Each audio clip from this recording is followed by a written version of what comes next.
Nous avons donc dans la première lecture la naissance de Samuel dans l'Ancienne Alliance. Anne, sa mère, était donc stérile, n'avait pas d'enfant, et elle était allée au temple de Silo, où elle avait prié pour pouvoir enfanter, avoir cette joie d'avoir un enfant ainsi. Et cet enfant lui est donné. Il s'appelle Samuel, c'est-à-dire Dieu exauce. Et ce qui est étonnant dans la suite, c'est qu'elle reconnaît qu'elle a reçu le Seigneur, et donc elle le lui rend. Quand l'enfant sera sauvé, je l'emmènerai, il sera présenté au Seigneur, il restera là pour toujours. Et c'est ce qu'elle fit lorsque l'enfant fut sauvé. L'enfant était tout jeune, et elle l'amena au temple de Silo, et elle le laissa au temple du Silo en le confiant au prêtre Élie. Le Seigneur me l'a donné en réponse à ma demande. À mon tour, je le donne au Seigneur pour qu'il en dispose. Tout à fait étonnant. Et il est vrai qu'aujourd'hui, le fait que l'enfant soit un don du Seigneur est moins flagrant dans notre société, où finalement l'enfant arrive quand on le décide. C'est donc à partir de la décision des parents que l'enfant arrivait. Il m'est déjà arrivé d'entendre cette phrase de la part de quelqu'un: oui, l'an prochain nous aurons un petit-fils parce que mon fils l'a décidé. Voilà. Comme si cela marchait comme ça. Voilà. On arrête donc la contraception et donc on a prévu et donc ça arrive. Et il est vrai que dans ce contexte-là, il est moins évident que l'enfant soit don de Dieu ainsi. Et il le reste. La vie ne vient pas de nous, mais vient d'au-delà de ce que nous sommes. Et du coup, cette tendance, aujourd'hui, à garder l'enfant pour soi. Et aujourd'hui se développe l'allaitement maternel de manière très prolongée, se développe le fait de dormir avec son enfant, ce qu'on appelle le cododo, c'est plus ça, se développe le pot à pot, se développe l'enfant qui est gardé en écharpe ainsi, toujours pour être au plus près du corps. Et toutes ces choses-là se développent pour être plus naturelles et permettre à l'enfant d'avoir une sécurité. Alors, ce que disent les pédiatres là-dessus, la question qu'ils posent, c'est qu'en étant ainsi gardé au plus près de cette manière-là, est-ce que l'enfant apprend aussi à se séparer de sa mère et à vivre les différentes séparations qui va le rendre autonome, sachant que l'enfant n'appartient pas en dernier recours à ses parents. L'enfant est à Dieu profondément. Il nous est confié, il vous est confié, vous les parents. Certains prêtres, au moment du baptême, au moment de notre Père, invitent à mettre l'enfant sur l'autel pour déjà manifester que l'enfant appartient aussi à Dieu le Père et pas simplement aux parents. C'est un geste fort que personnellement je ne fais pas, mais qui veut dire quelque chose. Alors, dans l'Évangile, tout à fait étonnant, cet Évangile, voilà, Jésus a 12 ans, il a donc fait sa bar mitzvah. Il est donc passé dans la synagogue du côté des femmes au côté des hommes. Il a fait ce passage-là, il est passé du côté des adultes et des hommes. Voilà, la bar mitzvah à 12 ans, toujours chez les Juifs, ainsi. Et donc il monte en pèlerinage à Jérusalem comme de coutume, comme c'est dit ici, et à la fin, le jeune Jésus reste à Jérusalem à l'insu de ses parents. Et les parents s'en vont.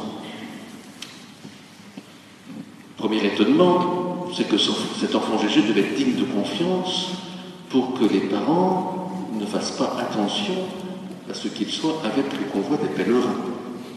Vraiment, ils avaient confiance en lui. C'est pas ce qui m'habitait lorsqu'on était en Terre Sainte à Jérusalem vis-à-vis des pèlerins. Et que chaque jour, j'étais en train de les compter pour vérifier qu'ils soient tous là. En particulier sur Marlène.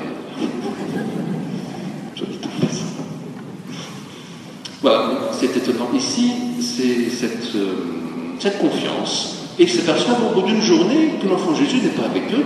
Et donc ils retournent, tout angoissés, on les imagine en train de chercher cet enfant Jésus qui n'est pas redescendu avec eux. Et on les imagine cherchant, angoissés partout dans Jérusalem, avant d'arriver dans le temple où ils trouvent cet enfant Jésus qui, lui, n'est pas du tout angoissé. Vraiment. Il est assis au milieu des docteurs de la loi, il est bien là, et il se pose même la question, mais pourquoi mes parents me cherchent d'ailleurs? Quel est le problème? Que se passe-t-il? Et donc il est là, tout à fait sûr, ainsi. Et c'est bien ce qu'il répond: comment se fait-il que vous m'ayez cherché? Ne saviez-vous pas qu'il me faut être chez mon Père? Voilà ce qu'il dit.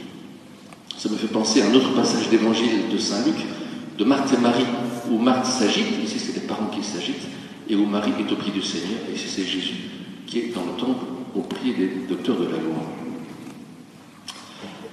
Ceci étant dit, donc, ce que fait Jésus ici, j'ai pris connaissance cette semaine d'un livre écrit par un jésuite allemand, Michael Borth, et ce livre qu'il a écrit, c'est L'art de décevoir ses parents.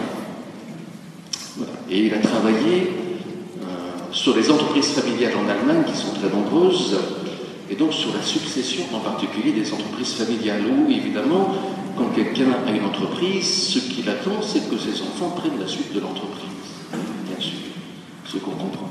Et donc il y a un poids certain des parents sur l'enfant pour qu'ils prennent la suite. Avec ce poids étant là, la difficulté pour les enfants, éventuellement, de prendre un autre chemin que celui qui est dicté par les parents. Et donc, l'art de décevoir ses parents. Et même quand ce ne sont pas des entreprises familiales, il donnait l'exemple d'un enfant d'un couple de professeurs qui a voulu devenir acteur et que les parents n'ont jamais accepté. Et c'est sur le lit de mort de sa mère, où sa mère dit à son fils: alors, comment s'est passée ta représentation hier soir? C'était le seul moment où elle a manifesté un intérêt pour le métier qu'avait choisi son enfant, ce qui est rude ici. Et donc, ce que disait Michael Borth, c'est la crainte de décevoir pour garder l'affection de ses parents, et cette crainte qui empêche d'agir et de suivre son propre chemin. Décevoir, c'est ne pas répondre aux espérances de quelqu'un. C'est aussi détromper. C'est montrer qui je suis vraiment. Je ne suis pas seulement celui que vous pensez que je suis. Je suis aussi quelqu'un d'autre. Ce qui se passe ici pour Jésus. Jésus manifeste à ses parents qu'il est le Fils de son Père dans le ciel. Et il manifeste ainsi une vérité. Je ne suis pas seulement celui que vous croyez, je suis aussi le Fils de mon Père. Et Jésus, mon interprétation sur ce passage, c'est que Jésus se pose la question, il est habité par le fait d'être aux affaires de son Père, c'est ça qui l'habite, c'est une nécessité, pour lui, une nécessité intérieure. Il me faut être chez mon Père, voilà ce qui l'habite, et il ne sait pas encore comment. Et à mon avis, il est resté dans le temps pour chercher comment être aux affaires de son Père. Et je pense que sa relation avec les docteurs de la loi, il en est déçu parce qu'il n'a pas la réponse, et il saisit que sa réponse, ce n'est pas en étant dans le temple, mais il saisit que sa réponse, pour le moment, c'est en continuant à être soumis à Marie et Joseph. Mais il le décide dans sa liberté d'être soumis à Marie et Joseph. C'est une décision qu'il prend. Ce n'est pas une soumission sans liberté. C'est une décision qu'il prend de prendre ce chemin-là. Et après, lorsqu'il sortira, rappelez-vous que sa famille viendra le chercher parce qu'elle dit qu'il est devenu fou. Et que ce sera difficile aussi pour sa famille d'accepter qu'il prenne ce chemin qu'il aura pris. Et donc décevoir, c'est aussi détromper. C'est aussi montrer qui je suis vraiment. Et c'est une libération pour vivre ainsi sa propre vie.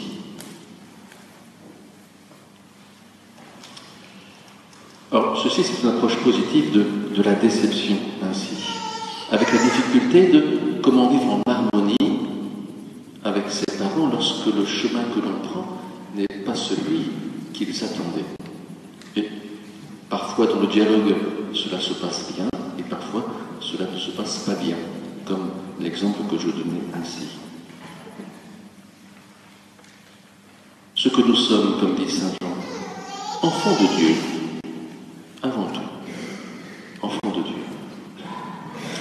chacun de nous, parents, enfants. Et vous savez, au moment des funérailles, nous appelons le défunt notre frère, notre sœur. Même si c'est notre père, notre grand-père, notre arrière-grand-père, le défunt est notre frère et notre sœur. C'est ainsi.